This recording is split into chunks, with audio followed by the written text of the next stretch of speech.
मैं एफएससी कर चुका हूं, लेकिन मेरा एमबीबीएस में एडमिशन नहीं हो सका। अब मुझे किस फील्ड को चूज करना चाहिए? मैंने आईसीएस कर लिया है। अब मेरे लिए दुनिया में सबसे बेहतरीन फील्ड कौन सी है? मेरे आईकॉम में 75% मार्क्स हैं। अब मुझे किस फील्ड की तरफ जाना चाहिए? मैं स्टडी तो करना चाहता हूं, लेकिन मैं स्टडी अफोर्ड नहीं कर सकता। मेरी फैमिली मुझे फिनेंशियल सपोर्ट नहीं कर सकती। क्या मेरे लिए कोई ऐसी ऑप्शन नेशनल या इंटरनेशनल लेवल पे मौजूद है? नाजरीन, आज की इस वीडियो में इन तमाम सवालों के आंसर, आज की ये वीडियो स्टूडेंट्स, ये आपके लिए है। ये आपकी जिंदगी की काया पलट के रख देगी। आपने अपनी जिंदगी के कीमती 13 मिनट निकालने हैं और यहां पे आके सुनना है कि अगर आप एमबीबीएस में एडमिशन नहीं हो सका तो आपको अब कौन कौन सा फील्ड जो है वो उसकी ऑप्शन आपके पास है, आप चूज कर सकते हैं। आप आईसीएस के बाद किस फील्ड में जा सकते हैं? आप आईकॉम के बाद किस फील्ड में जा सकते हैं? आप डीएई के बाद किस फील्ड में जा सकते हैं? आपने इंटरमीडिएट का एग्जाम क्वालिफाई किया है सिंपल सब्जेक्ट्स में, अब आपके लिए कौन कौन सी ऑप्शन है? पाकिस्तान की टॉप 10 यूनिवर्सिटीज कौन कौन सी हैं? उसमें एडमिशन लेने का प्रोसेस क्या है? एडमिशन हासिल करने के बाद वहां पे क्या हमें स्कॉलरशिप मिल सकता है कि नहीं? स्कॉलरशिप कितनी किस्म का नेशनल यूनिवर्सिटीज, नेशनल लेवल पे यूनिवर्सिटीज ऑफर कर रही है? आज की इस वीडियो में नेशनल लेवल पे, इंटरनेशनल लेवल पे हम कौन कौन सा स्कॉलरशिप जो है वो चूज कर सकते हैं, इस टॉपिक को इन डिटेल डिस्कस किया जाएगा। नाजरीन, अस्सलाम वालेकुम वरहमतुल्लाह। मैं हाफिज जुनेद खटाना और आप देख रहे हैं मेरा यूट्यूब चैनल। सबसे पहले मेरी कौम के वो बच्चे जिन्होंने एफएससी प्री मेडिकल का एग्जाम दिया है, उनकी कुल कायनात एमबीबीएस से शुरू होती है और एमबीबीएस पे खत्म हो जाती है। आज मैं उन्हें बताने जा रहा हूं कि एमबीबीएस के अलावा हमारे पास कम अज कम 16-17 फील्ड्स ऐसे हैं, बल्कि 16-17 नहीं, दूसरे लफ्जों में आप कह लें एमबीबीएस के अलावा हमारे पास 22 ऐसे फील्ड्स हैं जिनमें 17 स्केल की जॉब की ऑप्शन भी है, जो करंट सिनेरियो में अगर देखा जाए तो मार्केट की जरूरत भी है, जिनमें अल्लाह रब्बुल इज्जत ने इज्जत भी रखी है, शोहरत भी रखी है।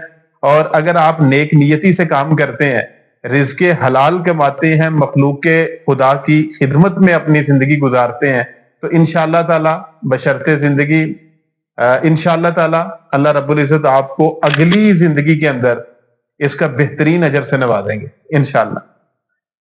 तो आए चलते हैं हम अपनी वीडियो की तरफ। सबसे पहली चीज जो है वो ये है कि एमबीबीएस के जो स्टूडेंट्स हैं जिन्होंने एफएससी प्री मेडिकल का एग्जाम दिया है, उन्हें इस चीज का ख्याल करना चाहिए कि जितने भी टेस्ट हैं, मुख्तलिफ किस्म के टेस्ट जो है ना, वो जैसे एमडी कैट है, उसके बाद नम्स का टेस्ट है, शहीद बेनजीर भुट्टो मेडिकल कॉलेज का टेस्ट है। कोई टेस्ट आप छोड़े ना, हर टेस्ट में अपीयर हो, टेस्ट क्वालिफाई करें। पता नहीं किस साइड पे जाके, किस जगह पे जाके आपका मेरिट बनना है, किस कॉलेज ने आपको जो है वो एडमिशन देना है, कोई टेस्ट आपने छोड़ना नहीं है।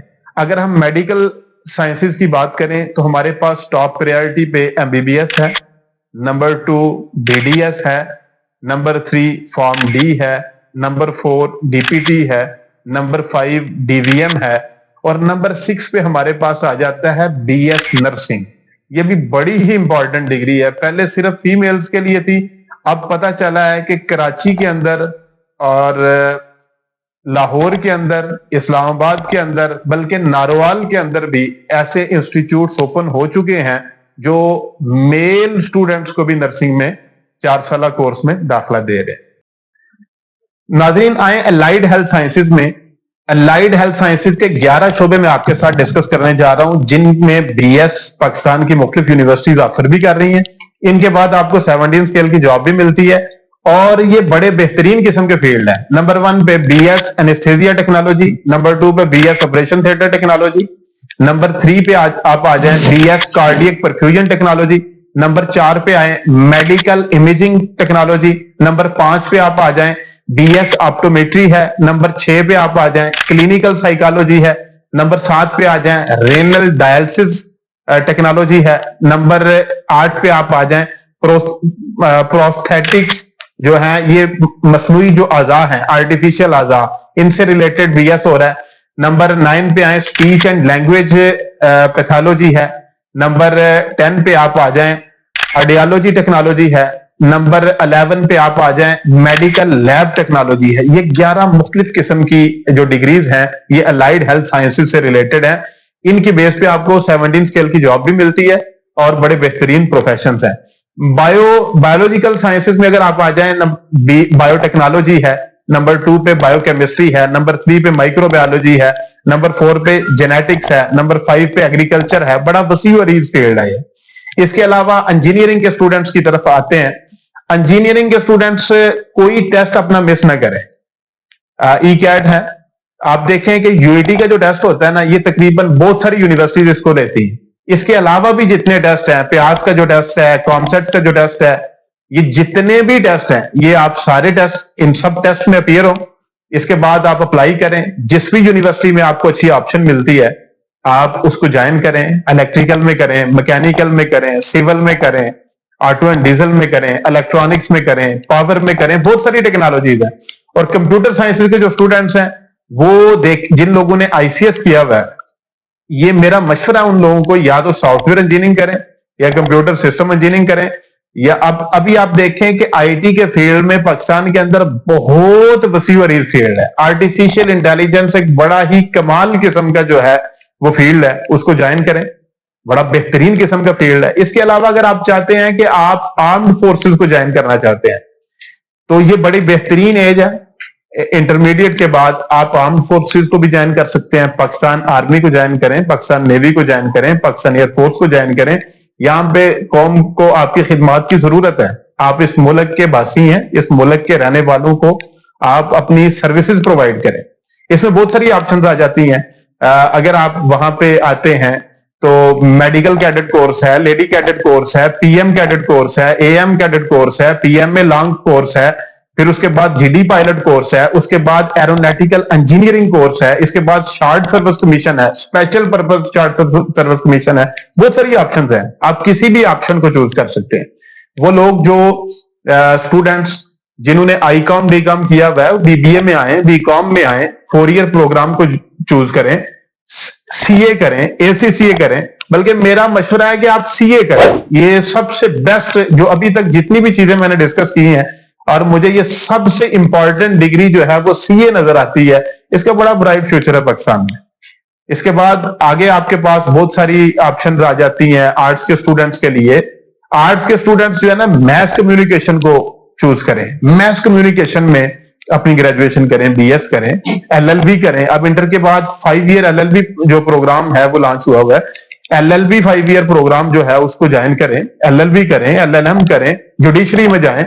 आपको पता है पाकिस्तान में 3 ही बुनियादी तौर पे 3 ही इदारे हैं, मुकन्नना है, इंतजामिया है, अदलिया है। इनमें से किसी एक की तरफ जा सकते हैं आप। आगे जो ग्रेजुएशन करते हैं जॉब के हवाले से, उसके बाद आप कोशिश करें सीएसएस करें, पीएमएस करें, इन सीएसएस क्वालिफाई करें, पीएमएस क्वालिफाई करें। उसके बाद ग्रेड 17 की जो जॉब है, और बड़ी बेहतरीन किस्म की जॉब्स हैं जो आपका इंतजार कर रही हैं। अल्लाह रब्बुल इज्जत से दुआ है कि अल्लाह पाक आपको बेहतरीन किस्म की जॉब से नवाजे।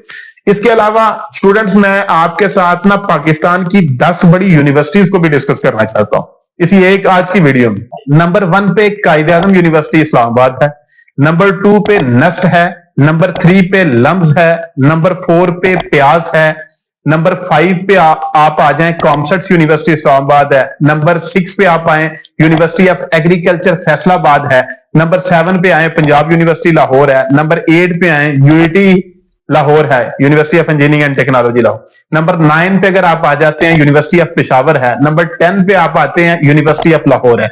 इनमें जो तीसरे नंबर पे यूनिवर्सिटी आई है लम्स, और जो 10वें नंबर पे यूनिवर्सिटी आई है यूनिवर्सिटी ऑफ लाहौर, ये 2 प्राइवेट सेक्टर यूनिवर्सिटीज हैं, बाकी 7 पब्लिक सेक्टर यूनिवर्सिटीज हैं। तो स्टूडेंट्स, मामला इस तरह का है कि आप इन यूनिवर्सिटीज के अंदर स्कॉलरशिप पे भी अप्लाई कर सकते हैं। स्टूडेंट्स, 2 तरह के स्कॉलरशिप हैं। नंबर 1 पे मेरिट बेस्ड स्कॉलरशिप है, नंबर 2 नीड बेस्ड स्कॉलरशिप है। अगर आप यूनिवर्सिटी में एडमिशन ले लेते हैं, आपके अंदर दम है, आप अच्छे मार्क्स ले रहे हैं, आप मेरिट बेस्ड स्कॉलरशिप पे अप्लाई करें। ये पी जो है पंजाब एजुकेशनल एंडाउमेंट फंड, ये गवर्नमेंट ऑफ पंजाब ने ये लॉन्च किया हुआ है। इसके थ्रू आपको आपने जो एडमिशन लिया है, खुद से पे किया है, वो सारा आपको चेक्स की सूरत में रिफंड हो जाता है। उसके अलावा आपके और भी एक्सपेंडिचर्स निकल आते हैं जो स्टडी से रिलेटेड है। दूसरा नीड बेस्ड स्कॉलरशिप है। ये भी यूनिवर्सिटीज के अंदर, हर यूनिवर्सिटी का डिफरेंट थोड़ा थोड़ा फर्क है क्राइटेरिया में। आप हर यूनिवर्सिटी का क्राइटेरिया चेक कर सकते हैं, जिस यूनिवर्सिटी में आपका एडमिशन होता है उसका क्राइटेरिया आप चेक कर सकते हैं। इसके अलावा कुछ स्टूडेंट्स ऐसे हैं जो इंटरमीडिएट के बाद पाकिस्तान को छोड़ के, मादरे मिल्लत को छोड़ के, इस सोनी धरती को छोड़ के बाहर किसी और कंट्री के अंदर जाके स्कॉलरशिप हासिल करना चाहते हैं। तो मैं 7 डिफरेंट किस्म के स्कॉलरशिप्स आपके साथ डिस्कस करता हूं मुख्तलिफ कंट्रीज के, और ये सारे के सारे स्टाइपेंड हैं, यानी फुल्ली फंडेड स्कॉलरशिप है। 1 रुपया भी आप पे नहीं करते। बाद ऐसे कंट्रीज हैं जो आपको टिकट भी देते हैं। बहुत सारे ऐसे कंट्रीज हैं जिसमें टिकट तो आपको लेके जानी पड़ती है, लेकिन और वहां पे आपका 1 पैसे का भी खर्चा नहीं है, और उल्टा आपको वो रिटर्न करते हैं, स्टाइपेंड देते हैं, अपनी करेंसी देते हैं वहां बैठ के रहने के लिए, खाने पीने के लिए, रिसर्च के लिए, आपके जितनी भी जरूरियात है वो मुतलका जो कंट्री है वो आपको पे करता है। नंबर 1, इसमें 7 मुख्तलिफ स्कॉलरशिप्स आपके साथ। इसमें नंबर 1 पे चाइना है, हमारा नेबर कंट्री है। चाइना में 3 तरह के स्कॉलरशिप होते हैं। चाइनीज स्कॉलरशिप काउंसिल के थ्रू आप अप्लाई कर सकते हैं, लोकल गवर्नमेंट स्कॉलरशिप में आप अप्लाई कर सकते हैं, आप यूनिवर्सिटी के स्कॉलरशिप में आप अप्लाई कर सकते हैं। ये 2000 से लेके तकरीबन 3500 RMB तक स्कॉलरशिप होता है, फुली फंडेड, जिसमें फीस आपकी कोई नहीं है, आपको मंथली इतना गवर्नमेंट ऑफ चाइना पे कर रही है। नंबर 2 पे आप आ जाएं, इंडोनेशिया है। इंडोनेशिया आपको स्कॉलरशिप पे कर, इंडोनेशिया में जरा बैचलर के और PhD के, डॉक्टरेट के, ये स्कॉलरशिप कम होते हैं। मास्टर के बहुत ज्यादा स्कॉलरशिप है इंडोनेशिया के अंदर। तो बहरहाल मौजूद हैं, बैचलर और PhD के भी मौजूद हैं, मास्टर के तो बहुत ही ज्यादा है। उसके बाद आगे आ जाएं टर्की में। इंडोनेशिया में भी आपको पाकिस्तानी 60-70 हजार रुपए जो है ना वो मिल जाता है। उसके बाद आप टर्की में आ जाएं, टर्की में भी पाकिस्तानी 60-70 हजार आपको मिल जाता है। उसके बाद आप आ जाएं, हंगरी है। हंगरी में जो स्कॉलरशिप होता है वो आप HEC के थ्रू अप्लाई कर सकते हैं। इसमें बैचलर के स्टूडेंट्स के लिए यूसेट का एग्जाम होता है, मास्टर PhD के लिए हेड का एग्जाम है, वो क्वालिफाई करना पड़ता है, उसके बाद आपको एडमिशन मिलता है। पहले 4 सेमेस्टर्स में आपको पाकिस्तानी तकरीबन 1,40,000 के राउंड अबाउट स्कॉलरशिप मिलता है। अगले 4 सेमेस्टर्स में आपको तकरीबन 1,80,000 के राउंड अबाउट स्कॉलरशिप मिलेगा। उसके बाद आगे आ जाए आप, जापान है, मलेशिया है। मलेशिया में भी तकरीबन आपको पाकिस्तानी 90,000 के राउंड अबाउट स्कॉलरशिप मिल जाता है। जापान में अगर आप आते हैं, जापान में पाकिस्तानी आपको 1.5 से 2 लाख मंथली जो है ना ये स्कॉलरशिप मिलता है। और सबसे इंपॉर्टेंट कंट्री इन सब कंट्रीज में वो इटली है। इटली में आपको सालाना 7,500 यूरो मिलते हैं, ये तकरीबन 2.2 मिलियन बनते हैं पाकिस्तानी। ये सबसे बेस्ट स्कॉलरशिप है, कोशिश करें, किस्मत आजमाएं। आप स्कॉलरशिप हासिल कैसे करना है, आपने मुतलका यूनिवर्सिटी में जाके नेट से वहां यूनिवर्सिटी का स्टॉक चेक करना है। फैकल्टी में आके मुख्तलिफ प्रोफेसर होंगे, प्रोफेसर को मेल करें, उन्हें बताएं कि हम आपके साथ जो है ना, हमने आपकी रिसर्च देखी है, हम आपकी सुपरविजन में रिसर्च करना चाहते हैं, हमें एडमिशन दे। अगर आपको एक्सेप्टेंस लेटर मिल जाता है तो उसके थ्रू आप जो है वो वहां पे अप्लाई कर सकते हैं। दूसरे लफ्जों में समझे कि आपका स्कॉलरशिप इंशाल्लाह फिर ओके हो गया। बहुत शुक्रिया, बहुत सारी दुआओं में याद रखिएगा। आपकी दुआओं का तालिब हाफिज जुनैद खटाना। अल्लाह रब्बुल इज्जत आपको ईमान और सेहत की बेहतरीन हालत पे रखें। बहुत शुक्रिया। अस्सलाम वालेकुम।